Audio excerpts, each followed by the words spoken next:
Hi, welcome to Just Gaming Tingz Podcast. We're bringing you an all queer perspective on video games, gaming news, and all the nerdy stuff. We're in a new console generation. Welcome, everyone, Yes.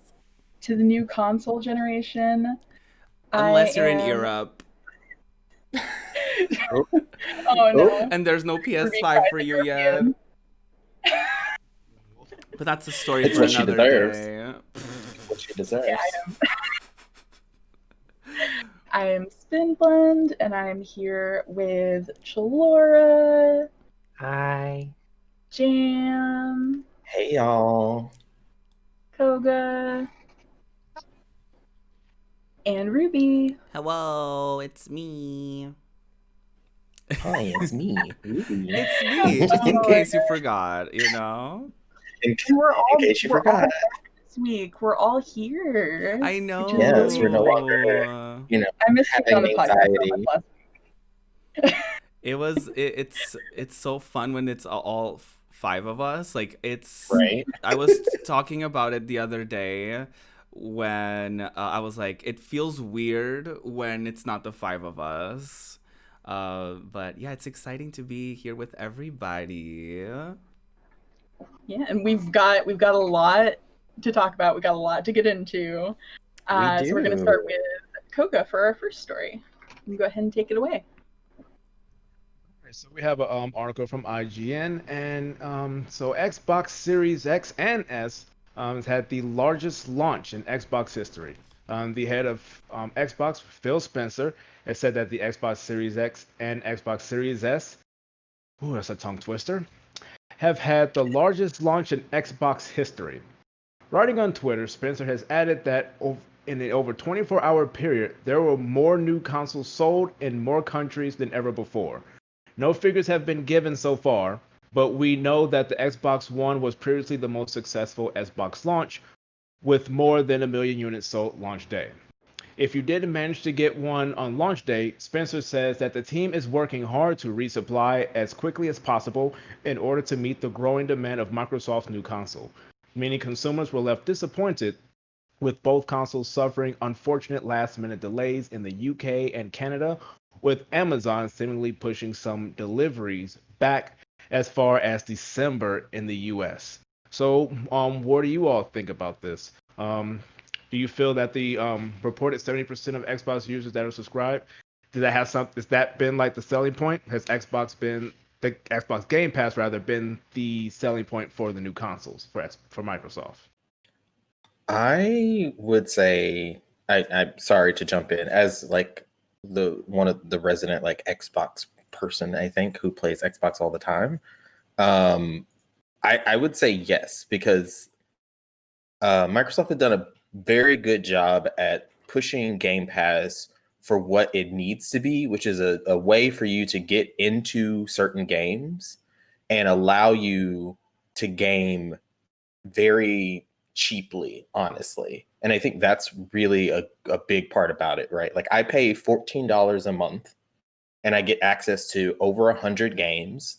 And those games are there for months at a time. Sometimes they change out, and sometimes it's indie games, sometimes it's big studio games that are made specifically by Microsoft that come out on launch day on Game Pass, so I can play it the day it comes out and I don't have to pay $60 for it, right? And then if I decide, oh, I like it and it's only going to be there for a month, I can say, okay, I'll go buy the game because I really do want to play this whole game. It gives me the option to try things out without having to commit such a large price tag to something that allows me to keep playing. And with their Xbox All Access, including Game Pass in that with your monthly payment for your Xbox, I'm sure they got a lot of people that way as well. But they convinced me with Game Pass when they originally announced it. At first, I was like, I don't know how good this is going to be.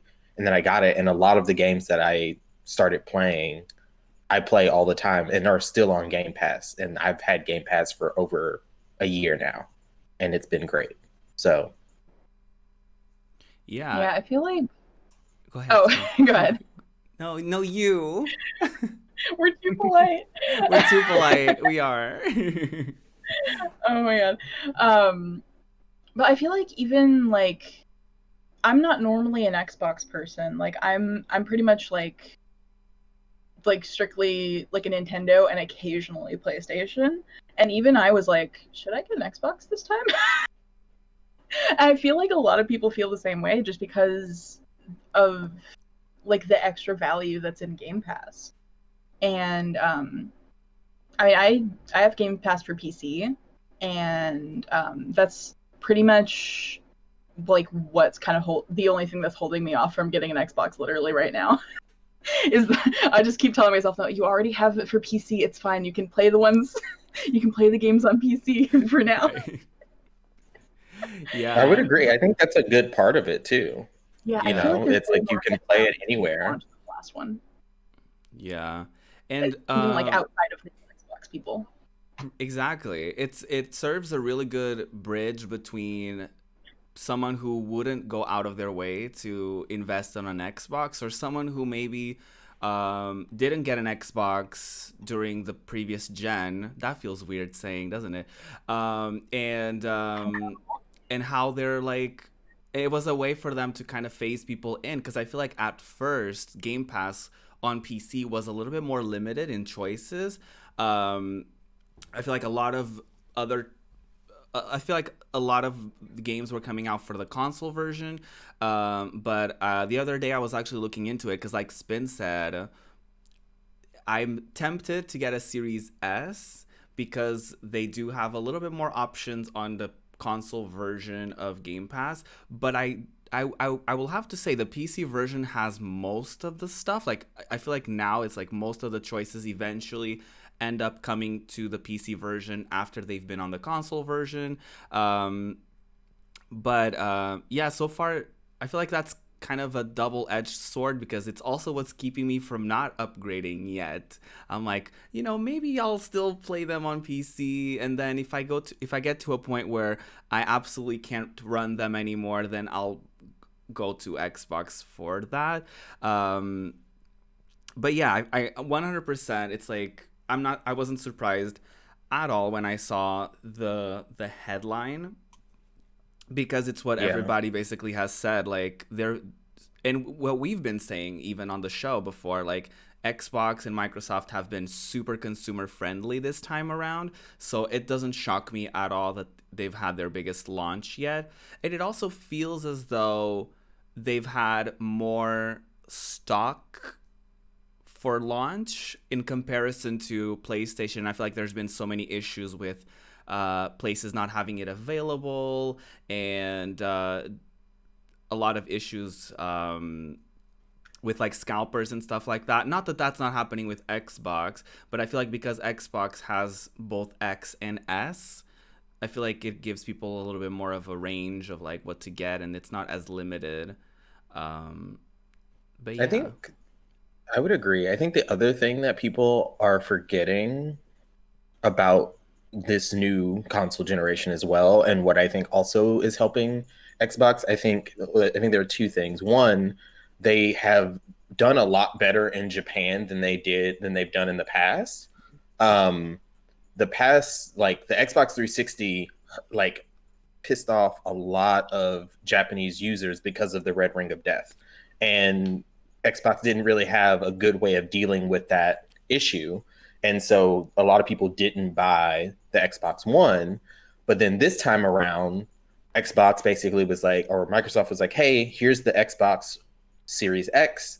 And then when the Series S got announced, they were like, here's this other version of the console that's $300, right? It's cheap.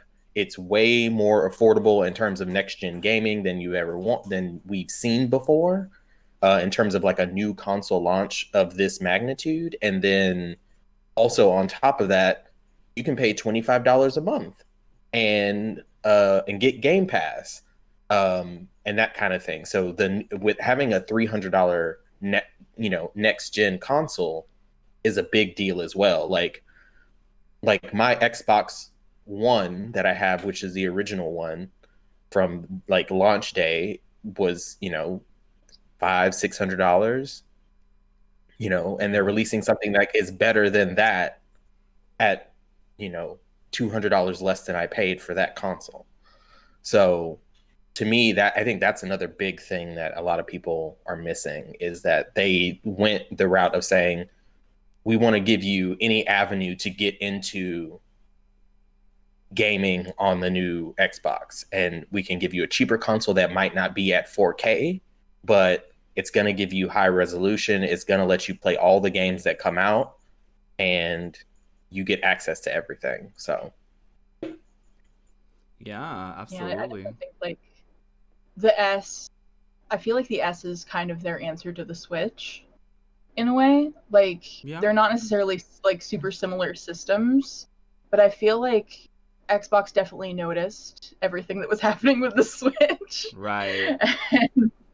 And we're like, hey, Right. what if we Yeah. also had a $300 console? Yeah. And also like them being aware that not everybody is going to care about the highest possible resolution in the world, right? And Mhm.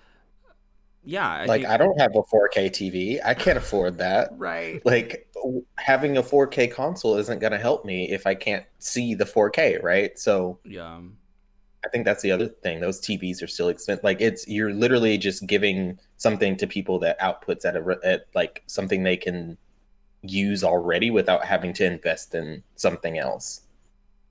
I Yep. think that's something they've done very well this time around, is that they've made so many options for so many different people that for someone like the Xbox Series S is like, why is it worth it?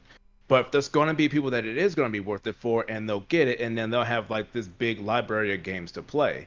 And then you also have, of course, backwards compatibility and how a lot of those games are performing better on the newer consoles, more so the Series X than the S.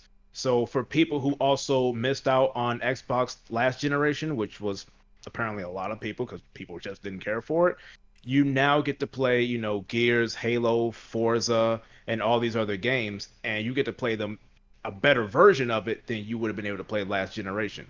So they've just been very smart about things this time around. Like they don't have like a lot of first party exclusives coming out right now, but it's like they know that and they just put something here for people to have all these games to play.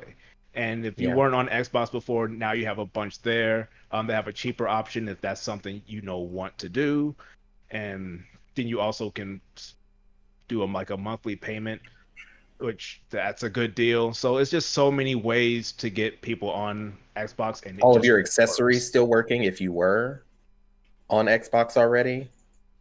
You don't have to buy new controllers to play with people. Like, my two controllers I have will work with my new Xbox whenever I have the money to buy it, you know? That's a really good detail that I feel like not many Yeah, I people are didn't even know talking about that. about. Like I was not aware of that at all. So that's Controllers. yeah, like I was not aware that like the controllers were just because I knew that from watching a few unboxings, I people were talking about how it basically feels like it's the same system. Like it doesn't feel like there was a huge jump from one gen to the other. But I didn't realize that it was that seamless to the point where you can use like controllers from Mhm. your Xbox One and stuff like that, which is really cool. Yeah. Yeah, they Yeah, decided to work with that and didn't change the design other than adding in, I think, one new button, which is like a share button that the PlayStation had on its controller that a lot of Yeah. people were like, we really want this. So they added that on the new one. But other than that, the layout's the same, the field's the same. So they were like, there's no need to make it so that you can't use your old controllers with this. You just don't have the option to use the share button. Yeah, and it yeah, makes you can sense you because it does come from like Microsoft, so it's almost like, oh, this is a mini PC. It works just like that. You can use the same accessories essentially. and you can even use the Xbox Series X controller on the Xbox One, so it works both ways. Yeah. Oh. Yeah, Sony does that as well. Like you can I'm pretty sure you can use your PS4 controller on your PS3 if I'm not mistaken, but it's not the other way around. So that's an unfortunate thing. But yeah, we have another Microsoft story from The Verge, don't we? Yeah. Yes, we do. So with a new console launch, there's always issues with new consoles, which we know, like it's new technology, there's bound to be problems, but some people have taken to faking some of these things, and Microsoft has said, please do not blow vape smoke into your Xbox. Which, you know, I don't know who needed to be told this, but okay, go off. But we have a little excerpt from The Verge where they mention Microsoft's latest next gen console has arrived, and with it comes a whole bunch of internet con artists trying to meme people into believing the new console is plagued by terrible issues. So some of you might have seen, for example, clips being passed around on Twitter that showcase an Xbox literally blowing smoke out of the top of it. And the post would have basically have you believe that the console was on fire within the box. But the reality is much simpler than Xbox console spontaneously bursts into flames. What actually appears to be happening is that people are piping vape smoke into their $500 consoles to give off the appearance of fire to troll fans on social media. Another viral post that's also talked about in the same article by The Verge claims that the fan of the Xbox Series X is working so hard that it can hold a ping pong ball in midair over the console, basically like some sort of kinetic sculpture. When I saw this online, I thought this was really interesting, and Microsoft is going out there and trying to do as much PR and basically being like, this is not a problem. This is not a thing that's actually happening. And it's just very, very interesting. So what do you guys think about these hoaxes of people that have basically been flooding social media?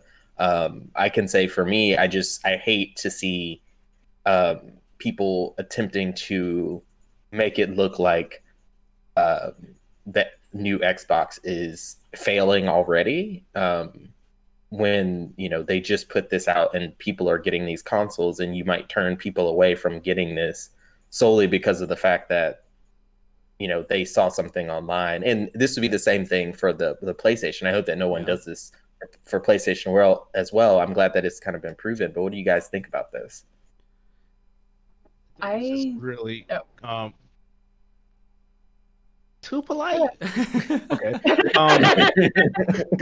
I think it's just ridiculous, and I'm not really sure like what's the point, unless you just looking for attention or just not like my Xbox that much. But it's like I'd rather that if there's actual issues for them to come forward, not someone just trying to make things up because they don't want people to buy it or, you know, hurt their sales or anything like that. Like, you're not going to get anything out of that. And it's like, it's not that serious. So, I mean, if there's an issue, for sure, you know, post it, let it be known so that they can get these things fixed. I mean, it's a launch, so things are going to go wrong. But to just blowing vape through your consoles and a bunch of other issues, like, do you want to break it? Yeah, like give it to me. Give it to a children's hospital or something, but don't waste it like that because you want attention. You just don't you don't like Microsoft that much that you spend $500 to act like something is wrong. Right. Yeah. Exactly that. You spent $500 to pretend like something was wrong with what? For clout on the internet. Sony's going to be so pleased with you. Right? I feel like it can't possibly be like diehard Sony fans that are literally going to buy an Xbox to make it look bad. I genuinely think it's not that deep, and it's just people who want a viral tweet. I genuinely think that's all it is.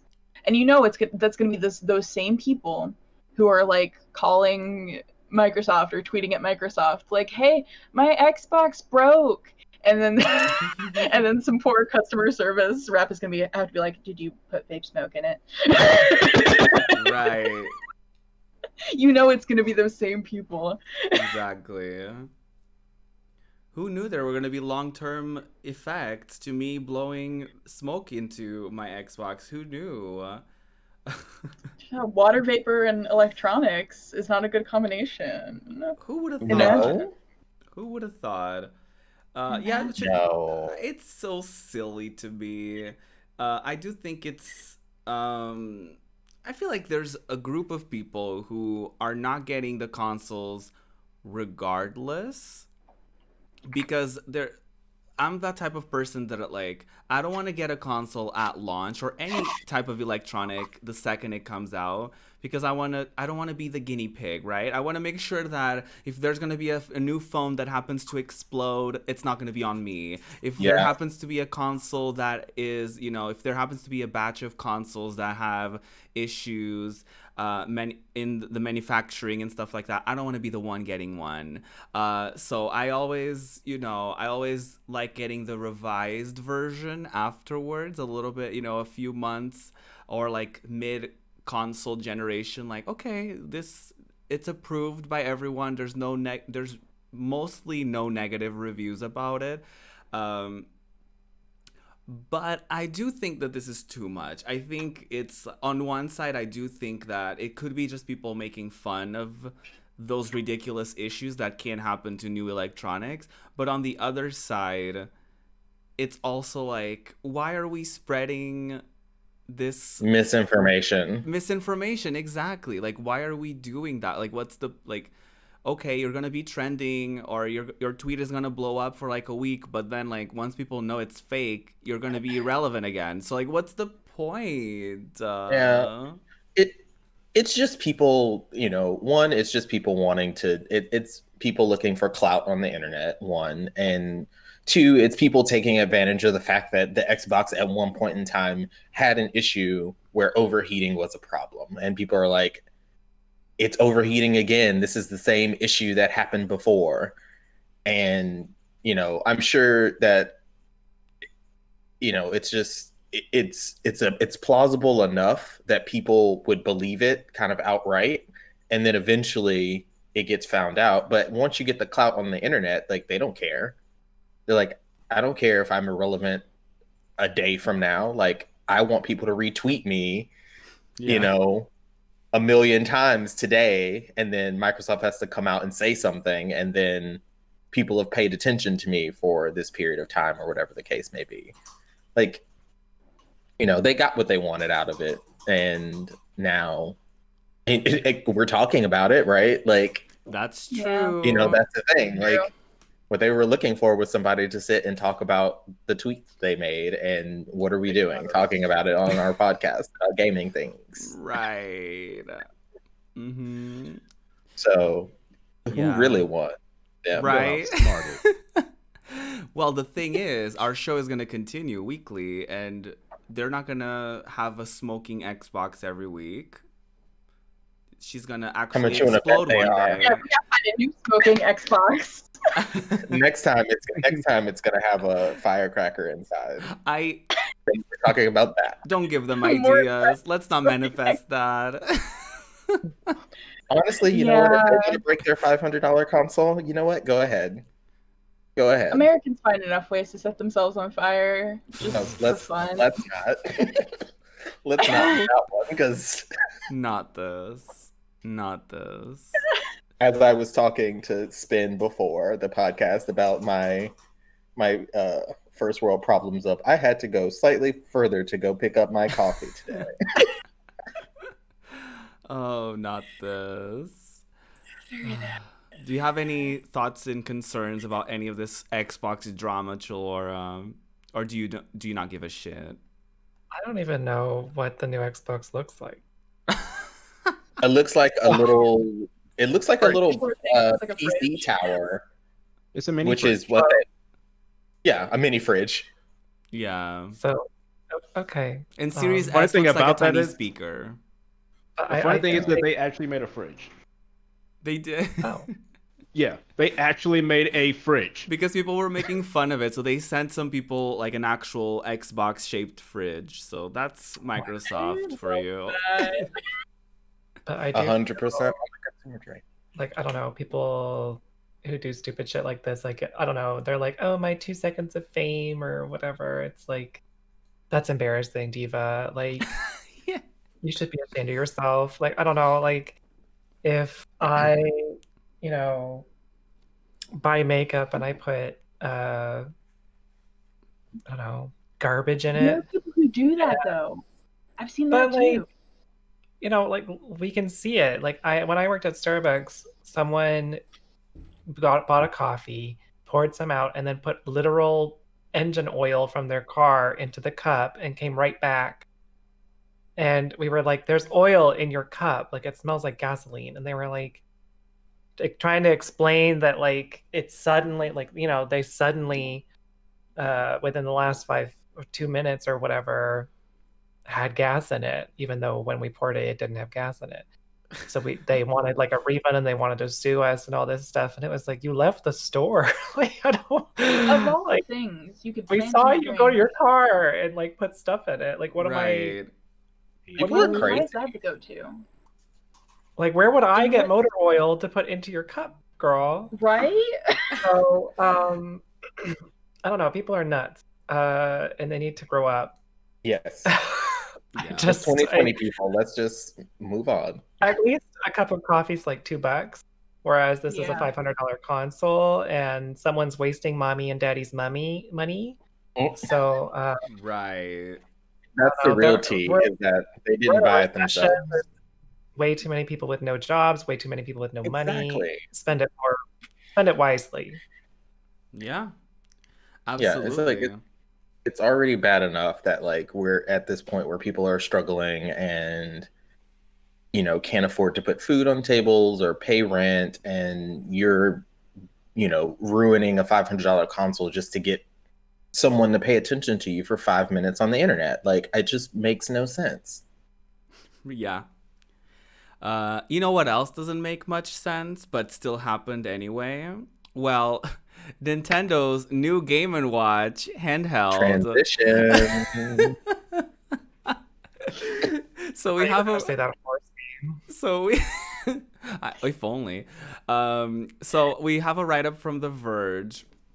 So, as you know, this week saw the debut of two next-generation platforms with the launch of the PS5 and Xbox Series S and X devices. Each platform is built around new advances like ray tracing and quick-loading SSDs. Meanwhile, Nintendo is releasing a clock that plays Super Mario Bros. Yes. It might seem like strange timing, but it's also perfectly in keeping with Nintendo's history, a company that almost always goes its own way. The new Game & Watch, just in case y'all are interested, the Game & Watch Super Mario Bros. Is modeled after the classic Game & Watch handheld, the precursor to the Game Boy, with a color scheme inspired by the original Japanese Famicom console. In terms of functionality, the device has three built-in games, most notably the first Super Mario Bros. Game. There's also Super Mario Bros. 2, better known in the West as the Lost Levels, and they also have a game called Ball, a version of the 1980 LCD juggling game starring Mario. So, what do y'all think about this entire situation? Do you think this was a purposeful move on Nintendo to focus on nostalgia at a time where the rest of literally every single person in the gaming industry is focusing on what's ahead?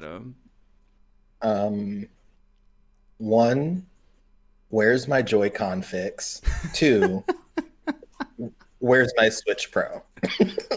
Like, at this point, like, I get it.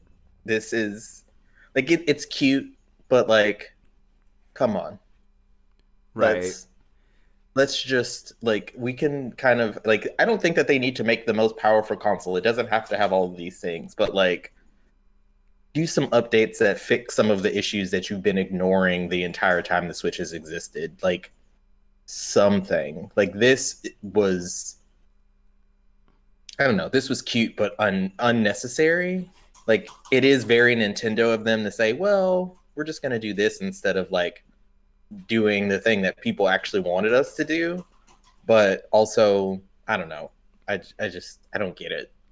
Yeah, it just feels I don't get it. so odd. Like you scroll through your timeline, it's launch week, and you're like, I want to read about everyone's experiences. I want to see what everybody wants to say. And then there's little girly on the side, Nintendo trying to be quirky and saying, "Hey, out now, the Game and Watch." Girlie, who asked for that? Literally zero people asked for that. I could see that being a cute thing for like Christmas as a novelty thing for your friend who may be a Nintendo fan and you're like, oh my god, let me get them this little cute thing. But wouldn't it be a wiser move? There's a lot of talks already about a rumored 4K Nintendo Switch. Announce that the week where everybody is wilding out about Sony and Microsoft, and then at the end of the week be like, hey, Nintendo Direct, guess what's coming? You know what I mean? And people can be like, ooh, Nintendo out here to play with the girlies. But no, they literally did the opposite. I don't think it's that deep.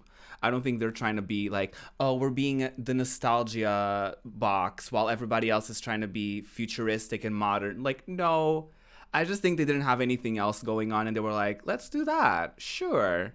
Our name will be out there.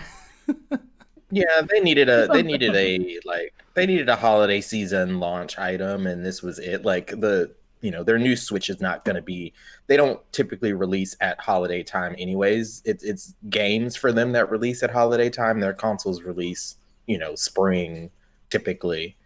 So it's just it's not them trying to like troll and say this is what we're doing because this is what we're about. It's just I don't think they don't have a game like a big game to release this winter season, which would typically probably have been Breath of the Wild 2, but that got delayed. So yeah, they got for the good reason, prequel, I think, like the Hyrule Warriors something.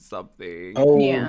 yes, that's coming out. I forgot about that. But I mean, I it's guess I not never played Breath of the the original, Wild. You know what I mean? It's like it's But still Hyrule Warriors is very popular, and it's a very good Yeah. game. It's just like I just never played it, but I know that people like love it, and it looks beautiful. But I just think that game is not going to do that well on the Switch because Yeah. Hyrule Warriors struggles a bit with frame rates on the Switch and things like that because the Switch just can't handle the level of detail and amount of things on the screen that happen in a game like that. Yeah, I mean, my Switch was struggling sometimes with Pokemon, like in the wild area. If a lot of Pokemon were running around, she would like struggle a little bit, and I would be like, well, why do you have this is why we can't have an open world, isn't it, Nintendo? Because you can barely handle a wild area, a limited open area. What do you think about this, Maybe Shalora? We talked so. about this a little bit off the air, and yeah, do you wanna share your thoughts and concerns? I feel like the Game and Watch has been released like so many times. Like it just like they make a new version of it or like some kind of port or something like every 5 years or something. I don't know. I think it's annoying. It also like To make a lot of sorry.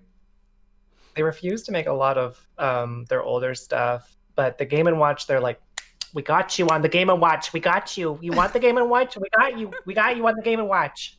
And it's like nobody wants it. What? Get rid of it. Nobody like. I'm so tired of seeing the Game and Watch. They don't want to give us what we want, Chalora. They Yeah. want to give us what they think we want. So I looked it up, and they've re-released some sort of Game and Watch stuff. 1995, 1997, 1998, 1999, 1998 again, 2002, 2006, 2008, 2009, 2006 again, and 2008 again. It looks like from what I if I'm reading this correctly. I didn't realize it was that much. Me It's neither. it's a watch, right? Like I guess like I It's, don't. it's like a little clock that you can play Mario on. Yeah, I think It's it's a supposed clock. to be like maybe the size of your average phone, I would say. okay, Yeah. okay.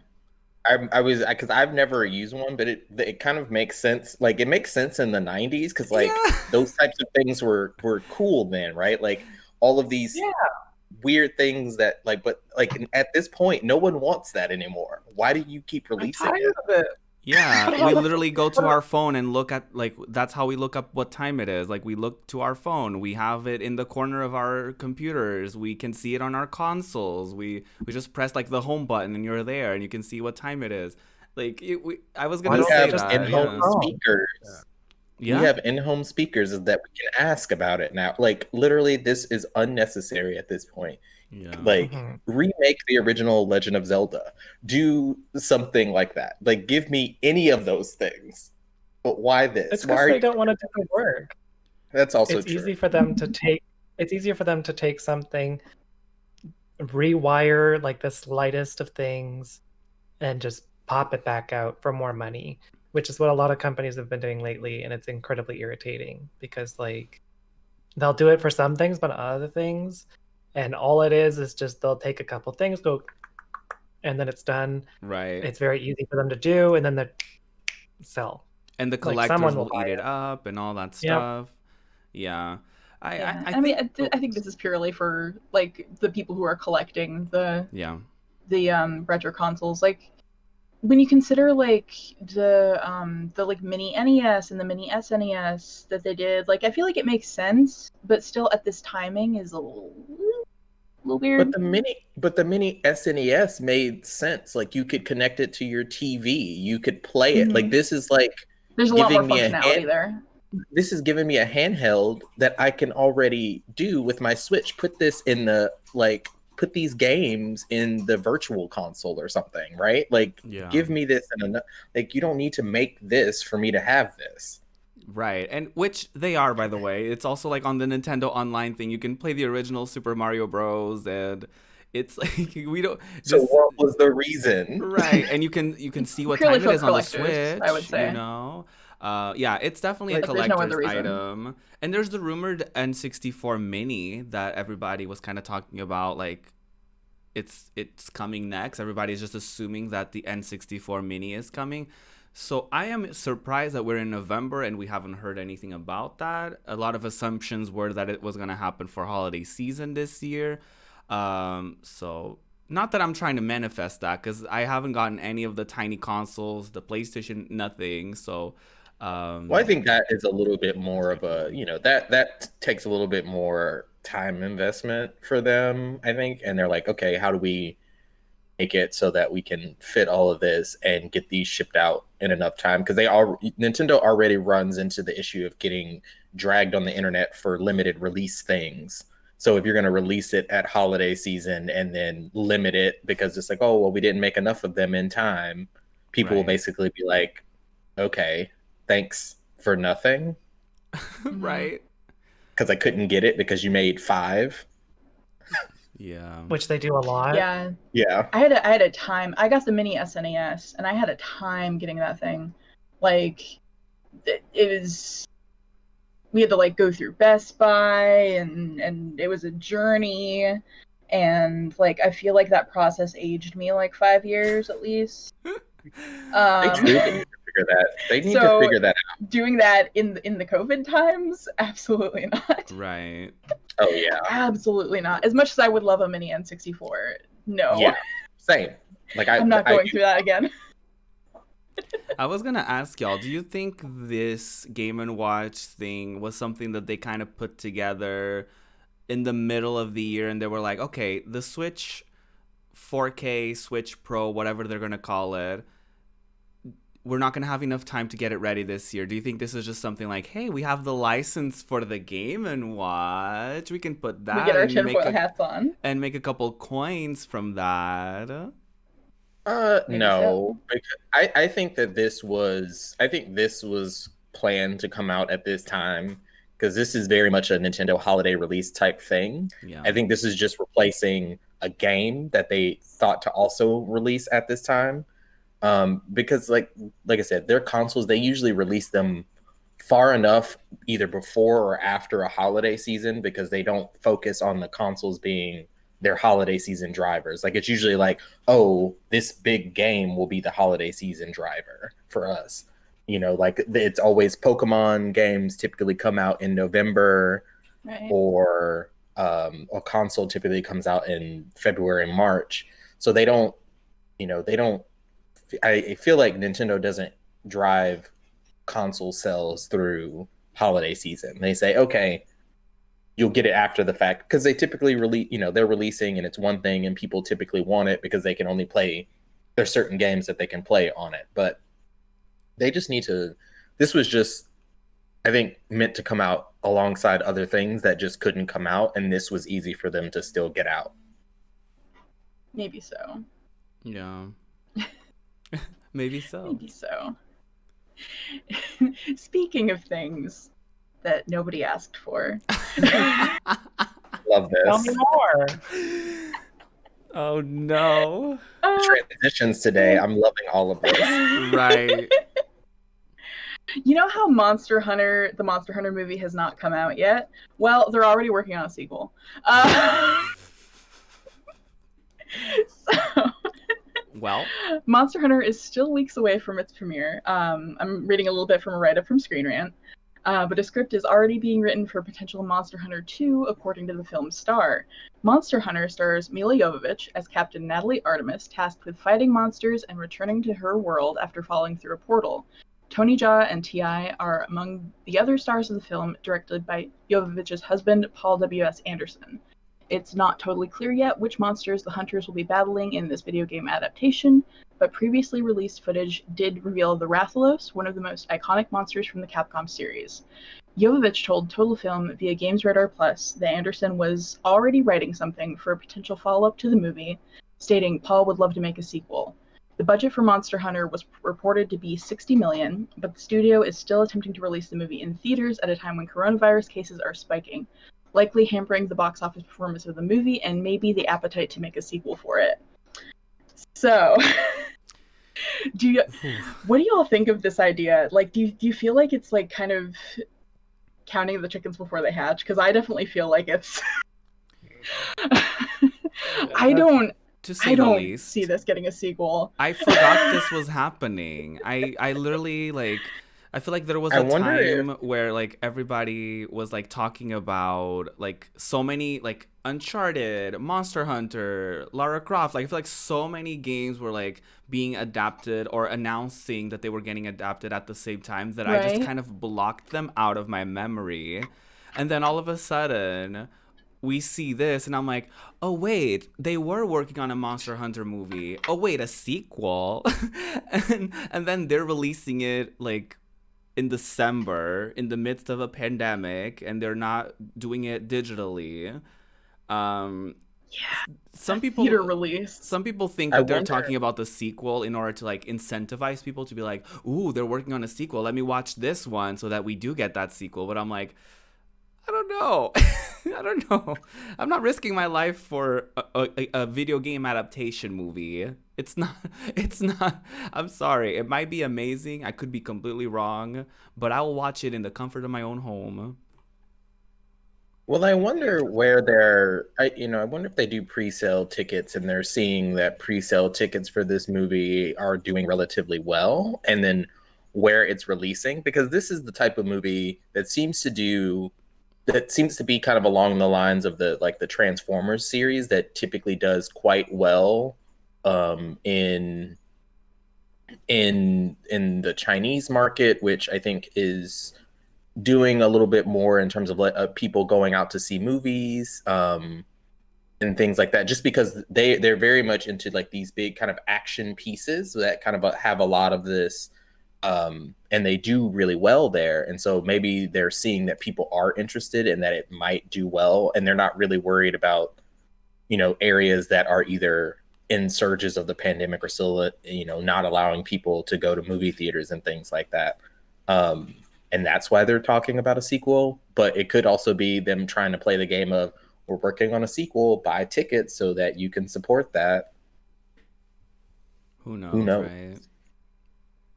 It's way too soon, unless we haven't even seen the first one, and I don't know if it'll be good or not. I mean, I know Amelia, she was in Resident Evil movies. I don't like those, but apparently people like them enough, so they made seven? Seven of those? They made a lot of movies. They made too Yeah. many. So that could something that can help drive the sales for people who may have been a fan of her in those movies. But I mean, to just say, oh, we're making a second one. I mean, I know this first one better be good then. But I mean, also we're in the middle of a pandemic, and you're trying to put it in theaters, and that's only going to work if theaters are open. And unfortunately, I'm pretty sure enough people in this country, if they are able, they'll go and kill us all. But That's so sad. yeah, that's it's a little bit too early Yeah. for that. I mean, I guess it's okay if you're trying to like have an idea of what you want to do later on. I can understand that. You want to think a little bit ahead, but I don't need to be hearing about a sequel when we ain't even got to the first one yet, which already kind of has me wondering what is this gonna be. Yeah. Yeah. I definitely feel like. Go ahead. Oh, sorry.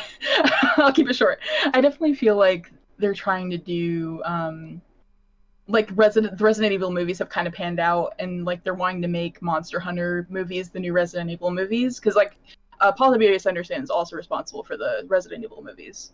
So I'm thinking like that's the idea behind it. Like there's going to be like a billion of them over the next like 10 years or so. Oh no. And I think that's it.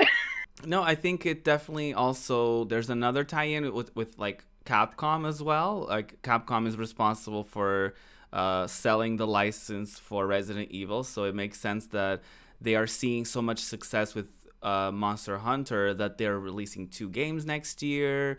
They are doing the movie, which is coming late this year. So I think Capcom is just wanting to further the brand for that game, since it's like they have a huge following with Monster Hunter World being such a huge success.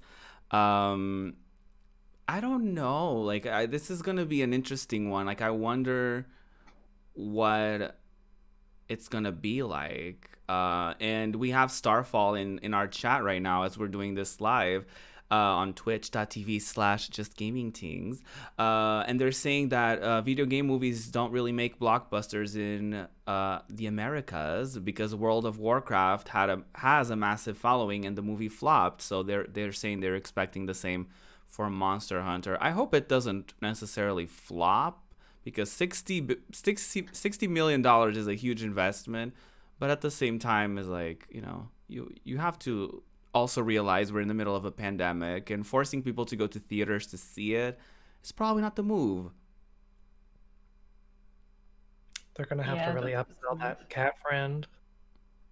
Yeah. The cat friend suddenly is like the star of the movie. Truly. Lots of funny one-liners from the cat friend, merch for the cat friend. Right. I mean, Put the cat friend in there and watch the money start coming in.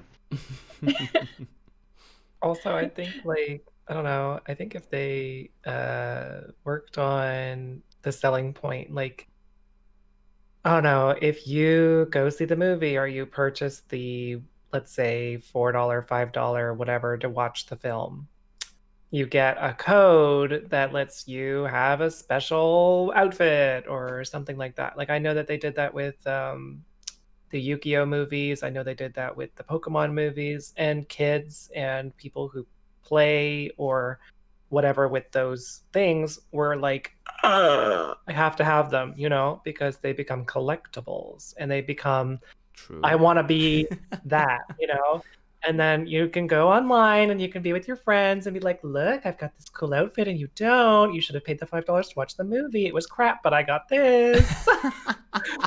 And at least people have watched it at that point. So I think that they just need to really think about what was effective in terms of the gaming community and what wasn't. Because like I don't know, there's so many gaming movies these days, or over the past 20-30 years, and a lot of them have been absolute garbage, and the only ones that I think have succeeded have been ones with exclusives.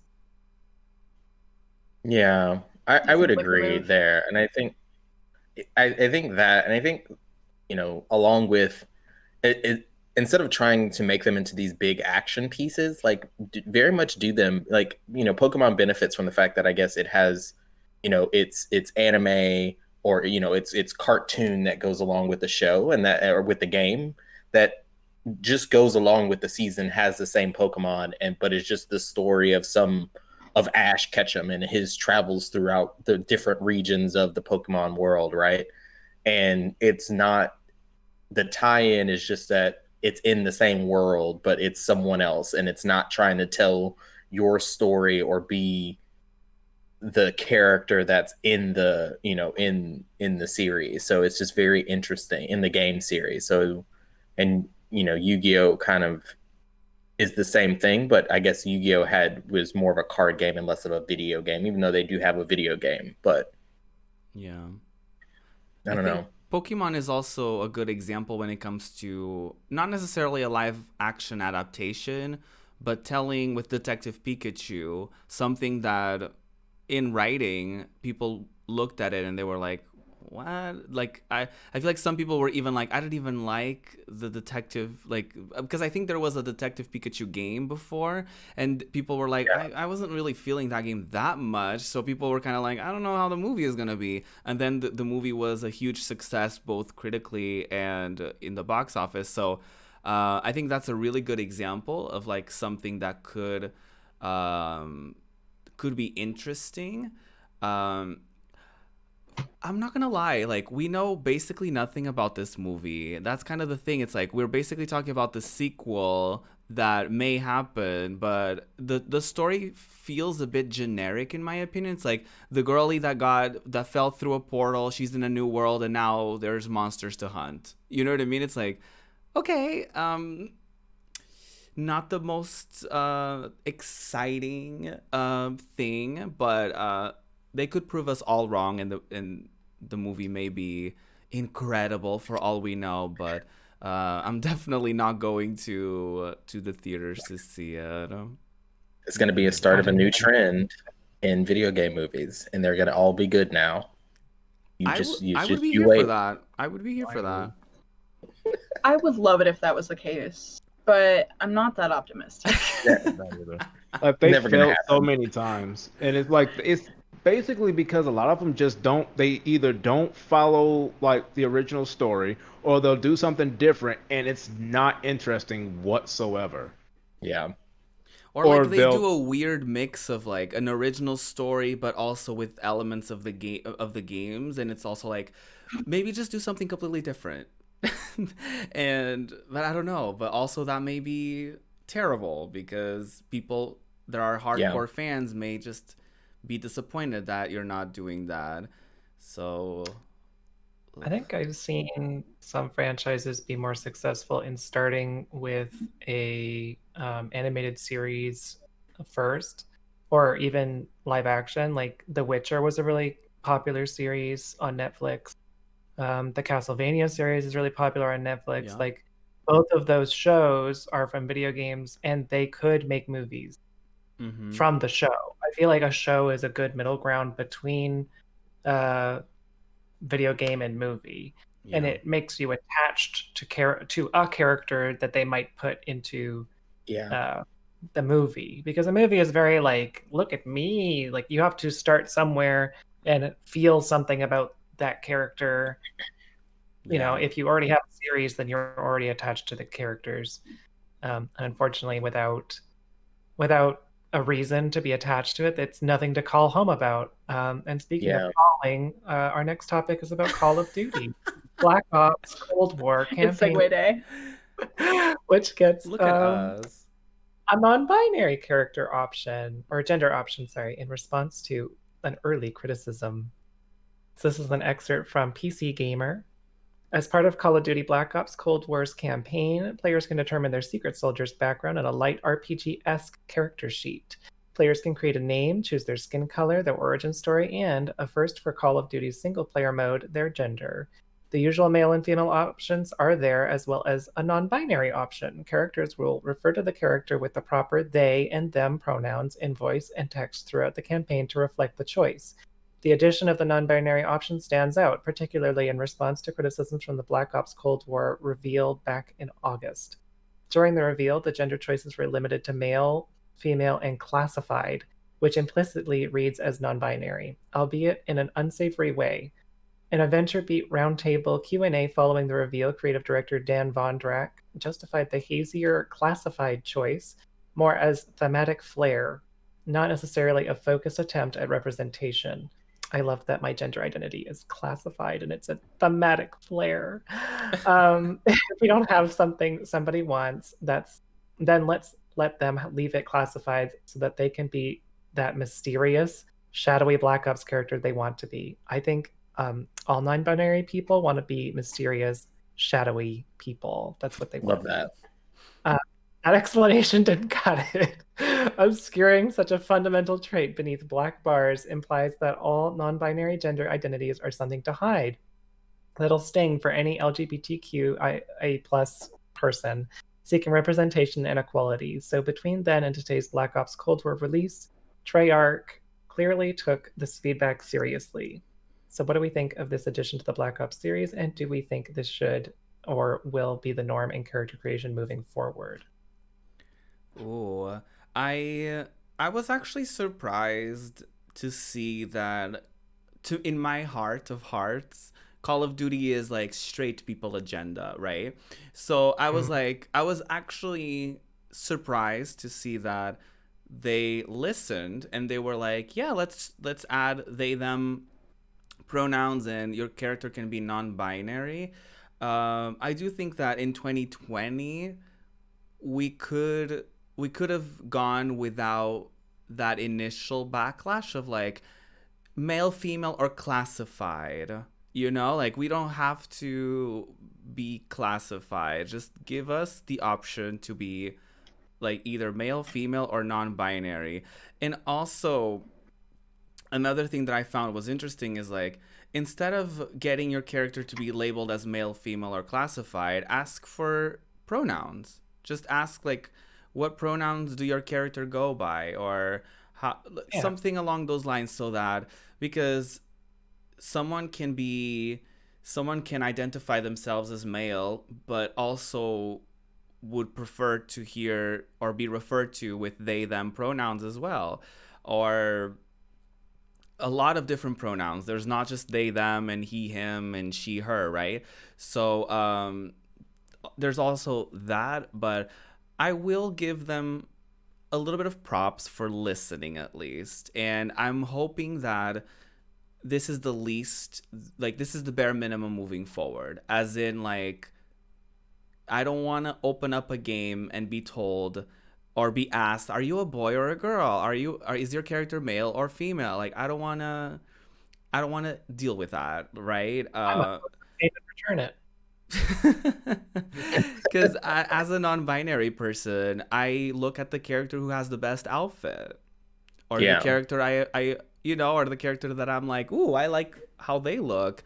That's how I decided my character in Genshin Impact. That's how I decide my characters in Pokemon. So to be like asked that, it just feels very like old school. It feels very outdated to ask that.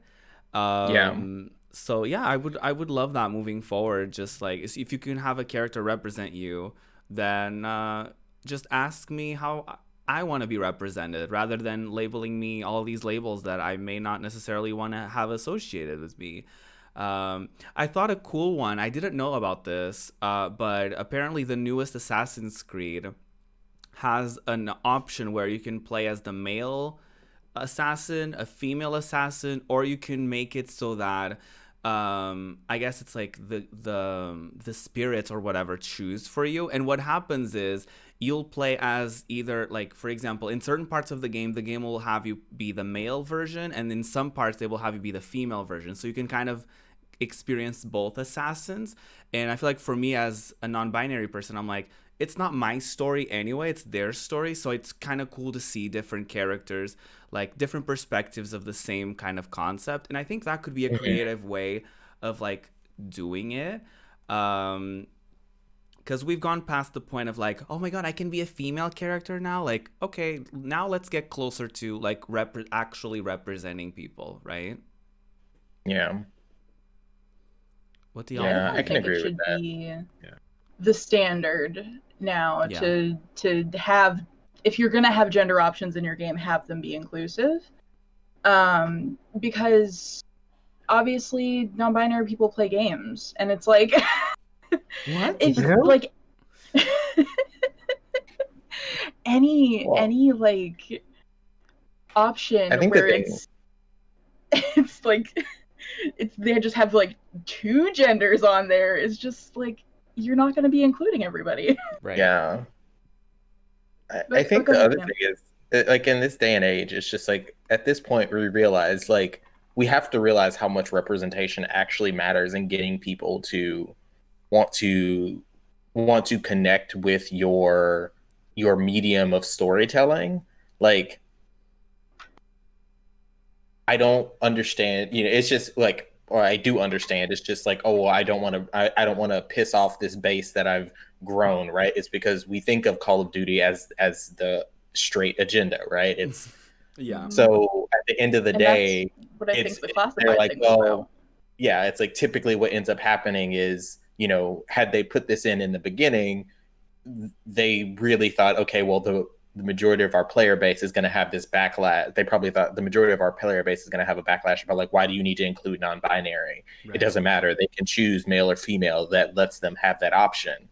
Whereas they're forgetting the fact that people who are non-binary may not identify with either one, or might identify with both, and switch between pronouns, or specifically want the pronoun they, them, or are okay with she, her, he, him, they, them, all of them. So it's just like they wanted to avoid that initial backlash, and then they ended up getting backlash anyways, because people are just like, look, you need to stop caring about what this part, like, they can choose not to part of that, and they don't have to choose that option. They can choose the option that fits them. Why can't I choose the option that fits me? Yeah. And that's what I think it's a little bit of both. I think they thought they would get backlash, and the other backlash that they got, I don't think they were expecting, because they thought, oh, this classified will allow us to kind of skirt around that, and it didn't. Kind of play both sides. Well, and people said, no, at this point, I'm no longer going to sit here and let you hide my identity just because you want to avoid pissing off the majority of your player base. Like, they can either, like, you're telling us to get over it, why can't they get over it? Yeah. Like, it doesn't negatively affect them for me to have proper representation. Yep, and at the end of the Right. day, I mean, they're playing it now anyway, so it's like, it might as well, put it in for people. I don't know. This wasn't really a story I expected to hear from Call of Duty, because most of the time it's just pew pew shoot, politics, war, lies, and online, and a bunch of douchebags on the internet. So I wasn't really expecting this to be, something that I'd be hearing about. So I'm glad that they're at least, taking a step forward. And yes, this should definitely be the standard, because it's not hard to put the option in there for people. Like, it's not. Let's not act like it's like you have to like do like a bunch of problem solving. Just put it in there for people. I feel like the next thing they're gonna do is like they'll hear us talking about like, oh, gender's a spectrum, and then they're going to actually literally put a sliding A bar. slider. And they're gonna be like, boy, Gender girl. slider. Well, Oh my I god! love would like to see that. it. I love that though.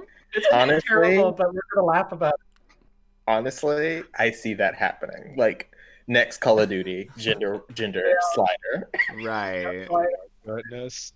Oh no. How far to one side That was a do you spectrum. identify, and then if you move it more one way than the other, they switch between he, him, they, them. Like here's the thing, if they made it work that way, where it's like, oh, you're more towards That might actually be good. that might actually be Yeah. good, right? Because it's like, oh, we mix the pronouns based on where you fall within this spectrum, but that's not going to happen. It's just going to be a bar that does nothing, just to say that they did it. Right. I just Be like, we made it a spectrum for you. Not that. And it's like there's something just so funny to me. Like so like incredibly darkly humorous to me. That's like, oh, now you can be a non-binary spy helping Ronald Reagan avoid addressing the AIDS crisis. Nope. Like The read. Oh, like well, there's just something about that. It's just like yeah, like there's like content in this game. There's like you're working for Ronald Reagan, but now you can be non-binary. Isn't that nice, LGBTQI plus people? Like Jesus. I That's hate so funny. I it. didn't even think about that. I didn't even think. I hate it. and I'm just That's so funny. now That's I've cursed so y'all funny. with these thoughts. The irony of it all. I do think Exactly. that developers need to realize that LGBTQIA plus folks are a bigger percentage of their player base than they are expecting us to be. Oh, yeah. And I think they need to properly, I wouldn't say accommodate, but they need to have their options be inclusive so that this is going to Yeah, sound it's like an not obvious accommodating. thing, but like as a company, wouldn't you want your game to be available for as many people as humanly possibly so that you can everyone. make more money? Like, I don't know, just like a wild concept, make your game accessible for as many people so that they can buy your game and enjoy your game and stream your game. That's too much, Ruby. Ruby. If we give them different skin colors and different ethnicities and different sexualities and different gender identities, that's too political. Oh my god. Yeah. Politics. And then Oh, the straight no. white women will be mad, and we can't have that. This white man to get mad at me. The social justice do. warriors must Get mad not at win today. Get mad at me. It's 2020. I'm ready. Oh, can you imagine Call of Duty Social Justice War? I don't give them ideas. Please. Don't No. let's not make it. manifest this. Let's make it. Let's make No it. free pack. Maybe this is the Oh my darkest God. timeline, and maybe Maybe we've gone so. too far. Okay. Ruby, we've been in the darker timeline. We have you have. seen 2020. 2020. We're already in the darkest timeline. 2020 has been that exactly. Oh my god. But we are LGBTQIA plus people, and we do play games. So what have we been Imagine. playing? Who wants to start? I can go ahead and start. Have you been playing? Ben? Sadly I have not been playing the greatest game ever known to man, My Writing Stable 2. The current? Y'all. Do y'all want to I'm just explain to the too people cowardly. our inside joke Let's that have a happened off conversation, stream? Because everybody's just gonna be confused. They were not here for that. I just wanted to know how much the Pokemon DLC was, and my Switch was like, "Look at this game! It's the horse adventure, or whatever, horse stable, my riding stable, My Writing whatever. Stable 2, My the most iconic Iconic game of all time. adventure, featuring white women, now with cowboy hats, and you require courage as a requirement to play the game for $30. This game will test your courage. I Hey, mean, I would say you know what? you're a pretty courageous Representation of horse person girl if you culture. spend $30 on a yeehaw game for the straight women. Yeehaw. For the horse I mean- girls of the world. Empty open. Who am I to talk? Because I spent $60 to make Animal Crossing into a yeehaw game, so But Animal Crossing is amazing, so we won't talk about that. Oh my god. Also, if you guys could see above me right now, you would know that I live in Yeehaw Land, America. So, because I have a set of Longhorns hanging on my wall because I am that Texan. Oh wow. Where's the yeehaw representation in gaming? Hey. Not the yeehaw representation. I think we must go. Give us cowboy hats in all games. All right, everyone, it's over. It's over. Cut the cameras. See you next week. I'm so sorry I've done this to everyone. Oh my god. We were just talking about what we were playing, and I'm over here being a clown. We actually played. What are I we actually playing? Definitely lots of Genshin still. New update. New update. I haven't gotten into the new story yet because I'm still behind. But Are you a high enough level to add me as a friend yet? I am. I need to add everyone. I will add you. Don't worry. Chalora will call us out every single episode. Likely story spin. It hasn't happened yet. Mm-hmm. Oh my god. I have an excuse because I'm in EU, so can't be other friends than, with anyone. Forgetting to add Chalora on Genshin Impact. I did get into the Hyrule Warriors Age of Calamity demo. Because they had a free demo that came out in the eShop for the game, the Hyrule Warriors game coming out soon. Now, I have never played a Hyrule Warriors game before, so this was like my first experience with that. And I'm not sure if it's necessarily my jam. Like, I had a good time with it, but like Jam said me. Yeah, it's definitely not my jam because jam is my jam. Like, wholesome content. Wholesome content. Right after me like cursing everything. But yeah, I feel like for people who were really into the combat of Breath of the Wild and just want that, but like a lot of it, then Hyrule Warriors is gonna be that. Like, and I love like the new characters and how they play, and I think that's really cool. I was kind of more of a person who was into the exploration aspect of Breath of the Wild, and that's like not really a thing in the at least in the demo that I played.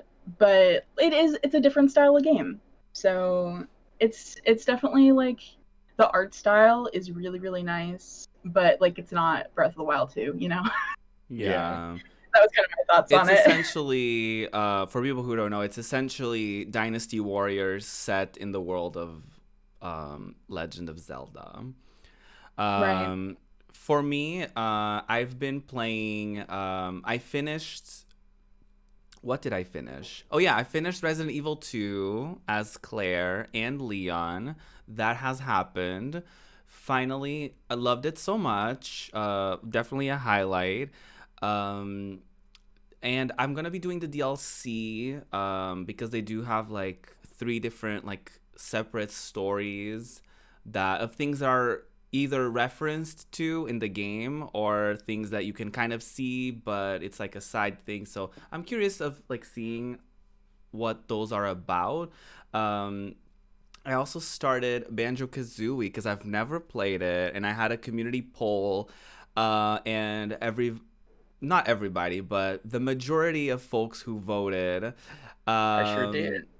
Voted for Banjo-Kazooie, and I will say my first impressions real quick: adorable game, rotted camera controls.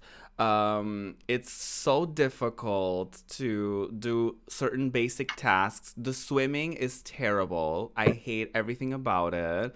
It's such a challenge to swim in that game. But I will say, really adorable. I like that the main villain, the witch whose name I can't remember right now, she always speaks in a rhyming manner, and that makes me really happy. Like, I really like that. Like, she's that extra. An opinion that might get me unfollowed is that Kazooie is so annoying. Kazooie is the little birdie in the backpack, and she's always insulting everybody. She's always like, she's too spicy, and I'm like, you're doing. Correct. You're 100% correct. I'm like, you're doing too much. Like, this poor crab just lost something. Like, just help them out.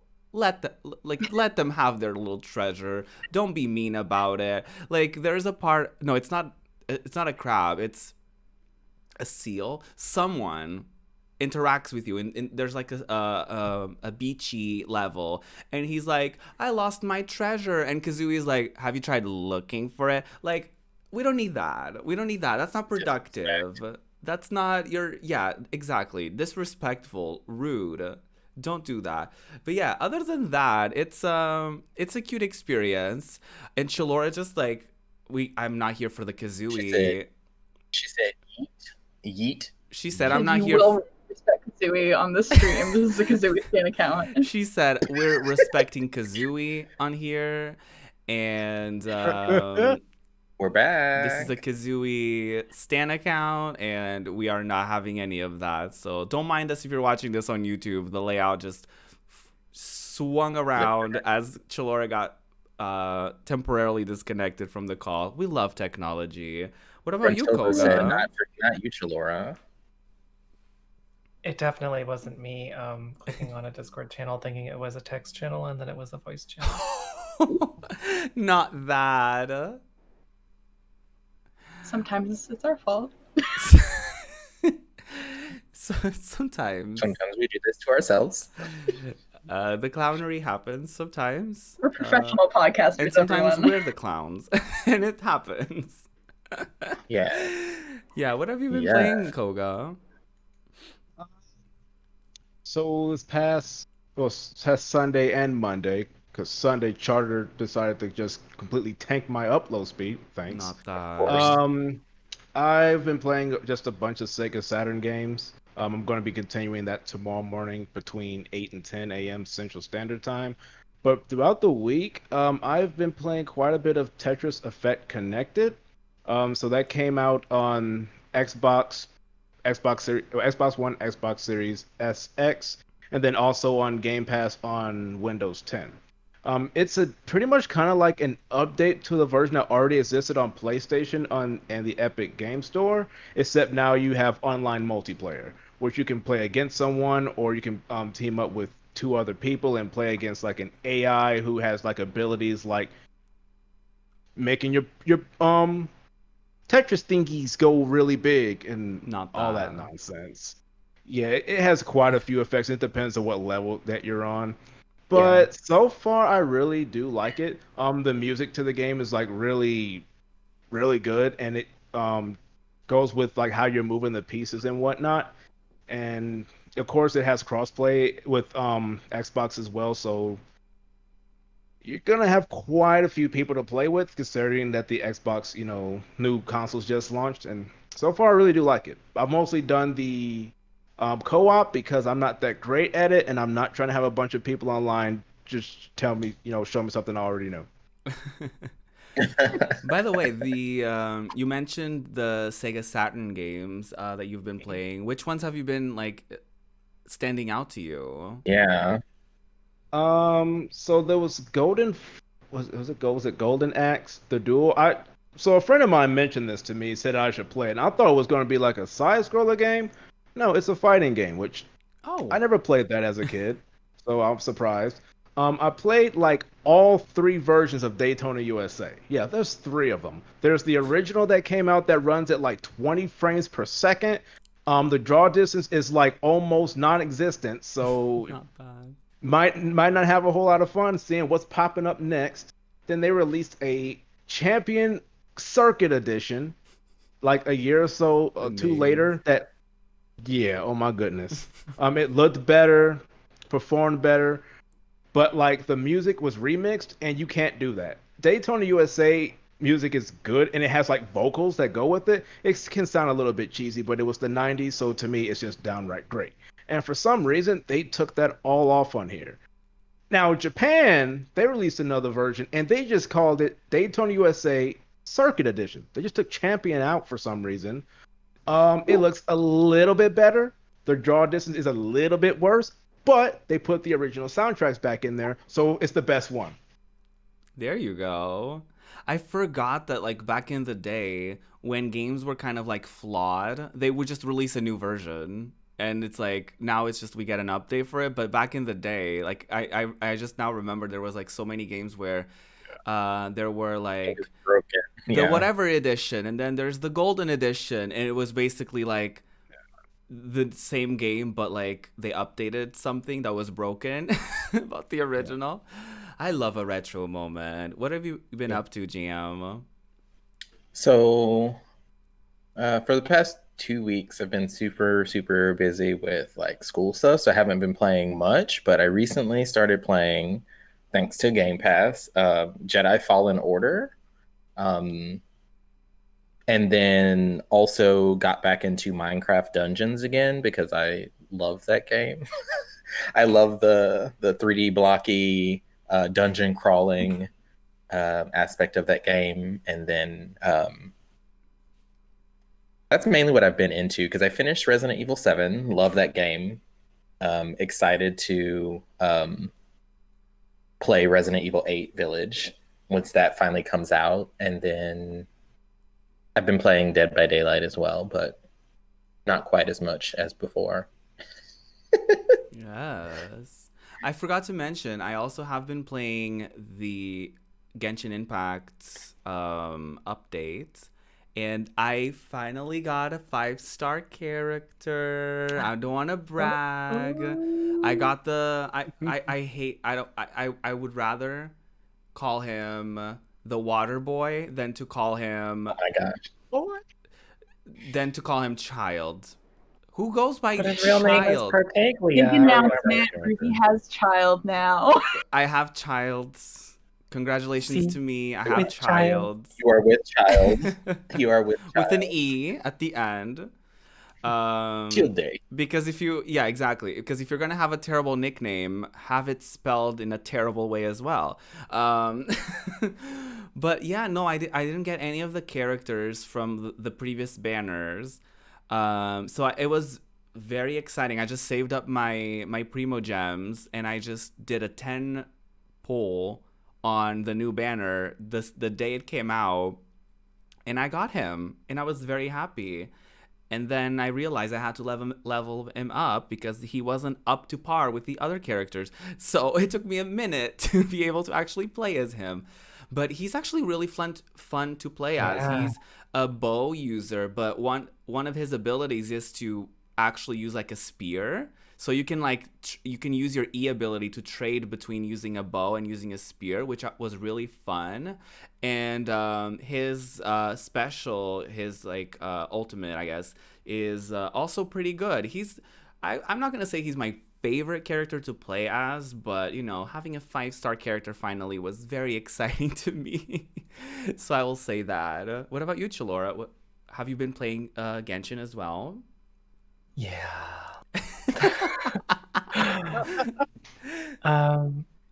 When I I feel like Chidori is I always just playing Genshin. well, it's easy to play. Like Yeah. it's easy to Yeah. pop it open and do something while I'm busy. Fair. So I've been planning Stream Queens Con. I've been planning some other yeah. events. I have 2 lip syncs I have to perform and get ready for. So it's just like a lot. And then, Or a you know, book collabs or busy. streaming or whatever. Right. Genshin is good at Uh, like taking your mind off of things, I will say. Yeah. So like I've been wanting to get back into Temtem. I've been wanting to play a lot of other games, but just it's very Did time they consuming. update Temtem? There was an update recently, but I don't know what it was. Okay. I just updated the game. I was like, oh, I'll get back to this sometime. But I do like the update. There's a lot of quality of life things that they updated, and little fun things that they put in there. So I'm really enjoying Genshin, as well as like I have a friend that's more into it than I am, and they were like, "Here's how to do everything," and I was like, "Oh, that's how you build these characters so that they actually do damage, and you don't have to spend 20 minutes fighting little minions." So I figured out how to actually play the game, which is nice.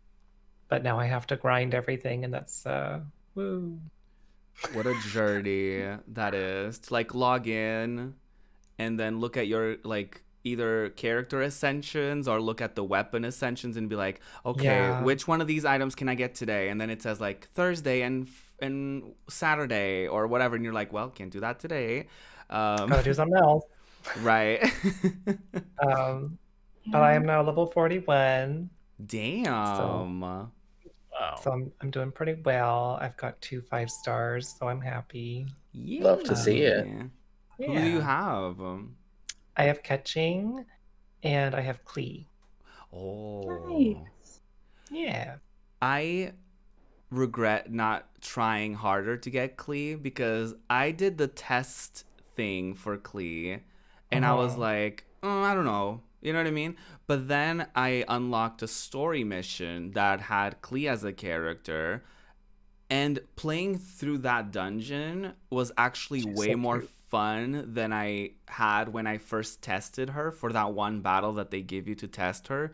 And I was like, oh, I should have tried harder because she's actually more fun to play. Because, okay, a lot of the times you actually need a fire person in your team, and Amber is okay, She's but apparently she's the worst character in the game.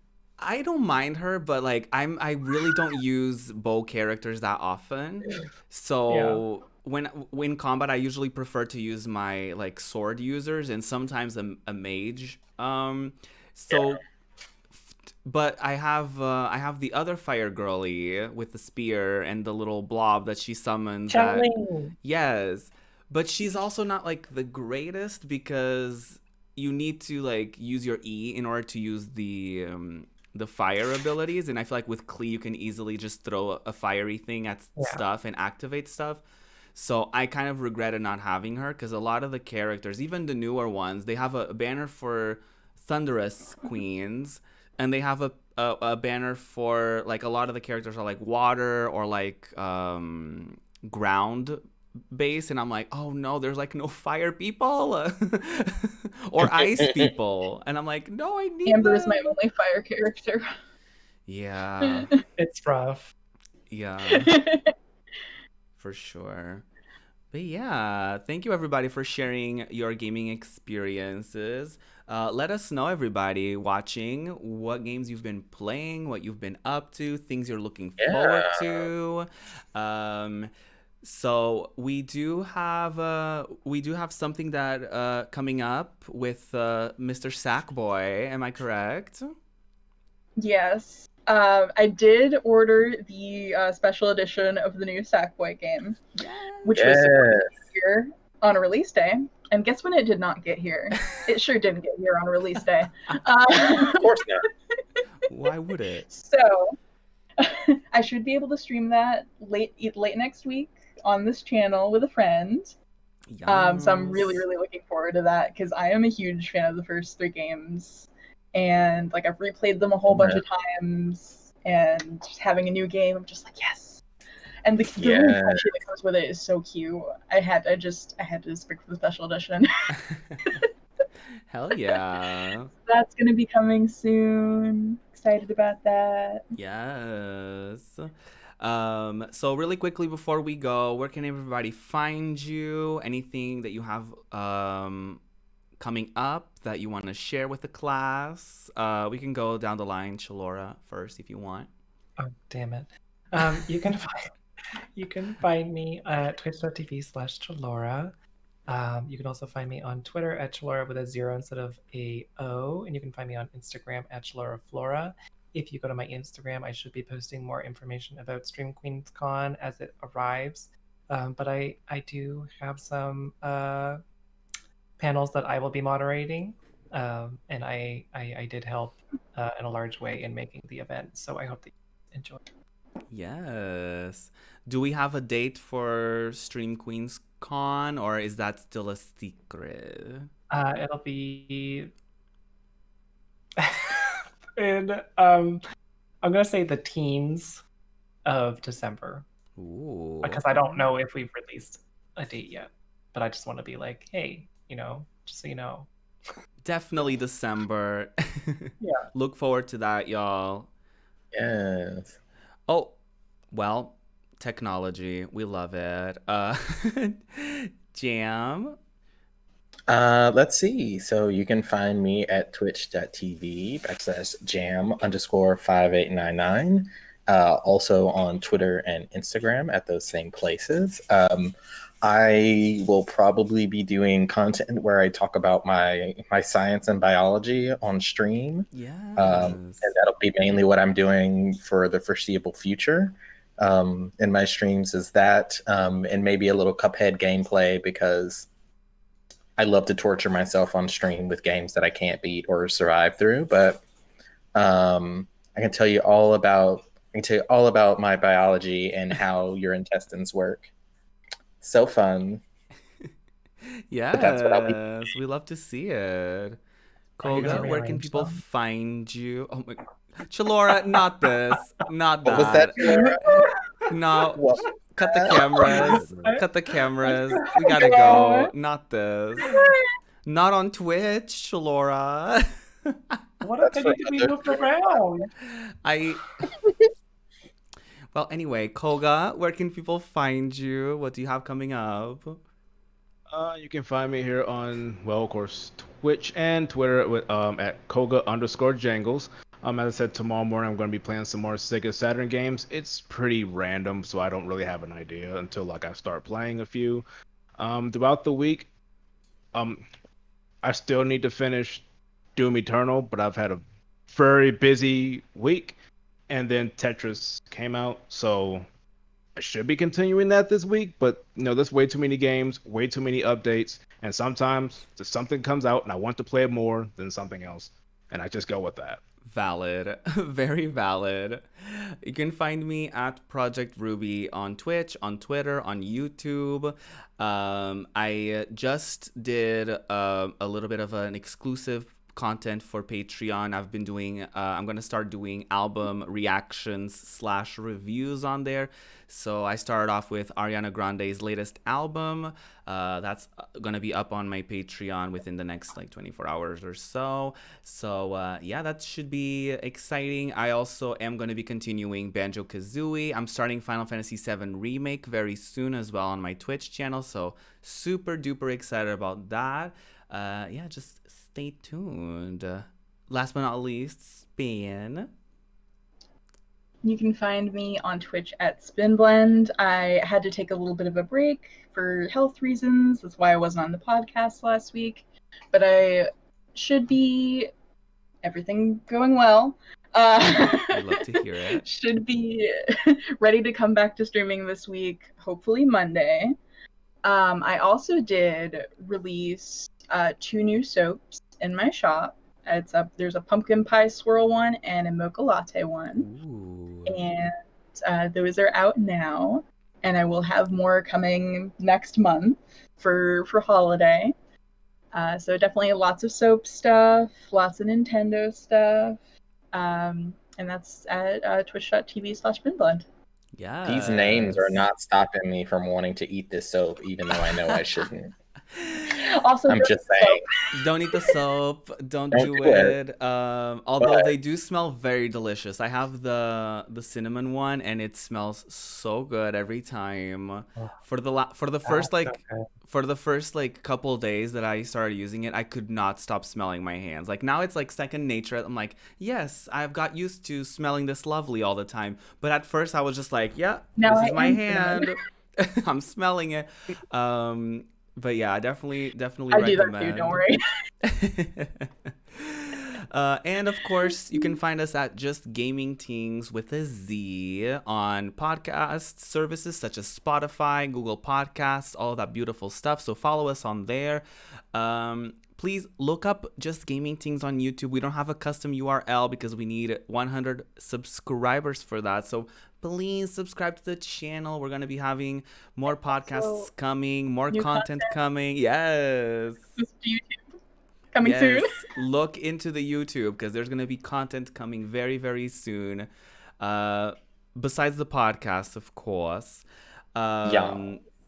So, yeah, thank you, everybody, for your continued support as we get started with Just Gaming Tingz. And we're on our 6th episode already. Time flies by, y'all. We're already gearing up for, like, end of the year, like, Game of the Year discussions because December is around the corner.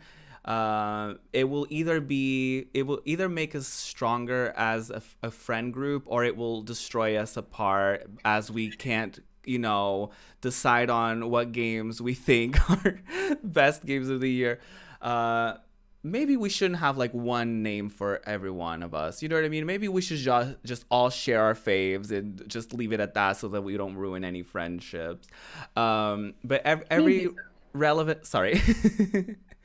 Every relevant link will be available in our description and all that fun stuff. So please feel free to check us out, support us if you can, and we'll see you next week on Saturday on Twitch. Bye.